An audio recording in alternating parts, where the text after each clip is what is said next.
नमस्कार, मैं हूं आपके साथ वैशाली। आइए अब बढ़ते हैं आज की खास खबरों की ओर।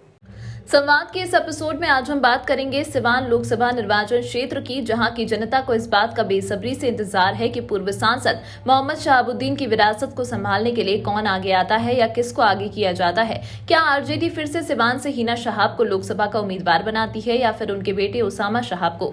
जी हां, बिहार की सियासत और लालू राबड़ी के मुख्यमंत्री काल में एक स्तंभ के तौर पर रहे सिवान के पूर्व सांसद आज इस दुनिया में नहीं है। अपने कार्यकाल में उनके नाम के साथ एक तरफ मसीहा नजर आया तो दूसरी तरफ बाहुबली की छवि भी रही। काम के प्रति निहायत एक्टिव पूर्व सांसद का एक इंटरव्यू के दौरान दिया गया ये बयान आज भी उनके चाहने वालों को जोश से भर देता है, जिसमें उन्होंने कहा था कि सांस is less and work is more, यानी उम्र छोटी है और काम बहुत ज्यादा है। उन्होंने कहा था कि वह जिंदगी की आखिरी सांस तक अपने लोगों के लिए काम करते रहेंगे और उनके चाहने वालों का दावा है कि अंतिम सांस तक उन्होंने लोगों को, विशेषकर सिवान के लोगों की सेवा में कोई कोरकसर नहीं छोड़ी है। कहा जाता है कि दिल्ली में उनकी मौत के 4 दिन बाद भी उनके गांव में कईयों के घर खाना नहीं बना था। दरअसल कई मामलों में अभियुक्त मोहम्मद शहाबुद्दीन 2005 से ही अलग अलग केस में जेल में बंद रहे। 2016 में शहाबुद्दीन जमानत पर जेल से बाहर आ गए थे। इस साल नीतीश कुमार लालू यादव के साथ मिलकर चुनाव जीत चुके थे। 2016 में शहाबुद्दीन जब जेल से निकले तब तक लगभग 13 साल की सजा काट चुके थे। लोग उस दौर को याद करते हैं कि कैसे वह अपने साथ जेल से 2 बोरी किताबें ले गए थे।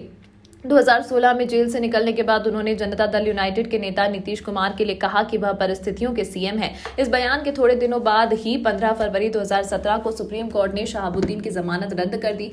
उन्हें सिवान जेल से हाई सिक्योरिटी वाली तिहाड़ जेल में शिफ्ट कर दिया गया और आखिरकार 2021 की 1 मई को उन्होंने दिल्ली में ही आखिरी सांस ली।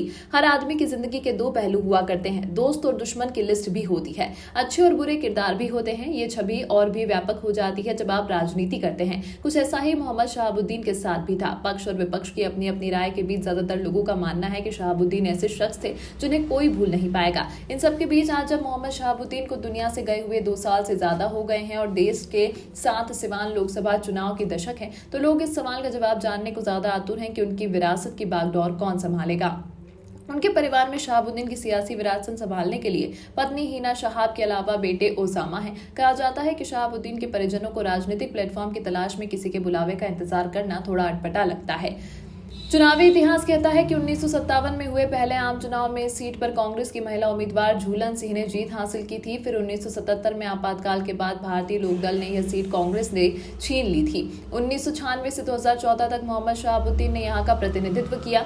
2024 के चुनाव की गहमागहमी के बीच अब लोगों की जिज्ञासा इस और ज्यादा बढ़ गई है कि सिवान लोकसभा निर्वाचन क्षेत्र से पूर्व सांसद मोहम्मद शहाबुद्दीन की विरासत को संभालने के लिए कौन आगे आता है या किसको आगे किया जाता है। क्या आरजेडी फिर से सिवान से हिना शहाब को लोकसभा का उम्मीदवार बनाती है या फिर उनके बेटे उसामा शहाब को। ऐसे और भी विश्लेषण देखने के लिए जुड़े रहिए अपने इसी चैनल लोक पंचायत पर। अच्छा लगे तो अपने दोस्तों परिचितों में शेयर करें, कमेंट करके अपनी राय दें और हाँ, चैनल को सब्सक्राइब नहीं किया है तो अभी सब्सक्राइब करके बेल आइकन जरूर दबा दें ताकि आपको हमारे नए वीडियो का नोटिफिकेशन मिलता रहे।